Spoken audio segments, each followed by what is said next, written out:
Be honest, when you first watched anime as a kid, you had no idea what was going on. And if you say you did, you a damn lie. But that's okay though, cause I didn't either. See, sometimes us anime fans love pretending that we understood everything on the first watch. Like we really all sat there analyzing symbolism at 13. And no, bruh. We was more worried about what they was having for lunch at school the next day. Until we, yes we, actually grew up. And yes, I'm exposing myself too. Let's start with the big one. Neon Genesis Evangelion. Boy, if you tell me you fully understood Evangelion the first time you watched it, I need proof. Because when I watched it the first time, I thought I was smart. I was like, yeah, depression themes, symbolism, existential dread. In reality, I'm just sitting there like, why does this feel like therapy I didn't sign up for? See, when you watch this show for the first time, you don't understand it, you survive it. You vibe with the aesthetic and the characters. You latch on to the fights. You pretend the psychological breakdowns make sense. But when you circle back and rewatch this when you're older,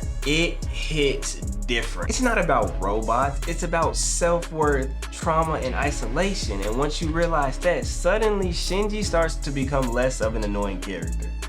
Kinda. See, but that's when I realized something. It's that some anime aren't confusing, they're just ahead of you. And one that was super ahead of me was Fooly Cooly. Personally, I watched this back on Toonami when I was way too young. All I knew was that there was a guitar, stuff was exploding, and it looked cool, right? Did I know what was going on? Absolutely not, but I liked it. Fast forward a million years later when season 2 and 3 drop, I'm older now and then it clicks. I finally realized that Fooly Cooly wasn't just random chaos. It's about growing up too fast and being confused about yourself and not knowing how to process your emotions. Suddenly, that nonsense wasn't nonsense anymore, it was adolescence. And that maybe the reason that I liked it so much as a kid is that I felt that same confusion too. I just didn't have the words for it yet. And that's important because when you make these type of connections, that's when anime stops becoming cool fights and it becomes something personal. That's the kind of realization that only hits after you've experienced life. And speaking of life experiences, if you've had the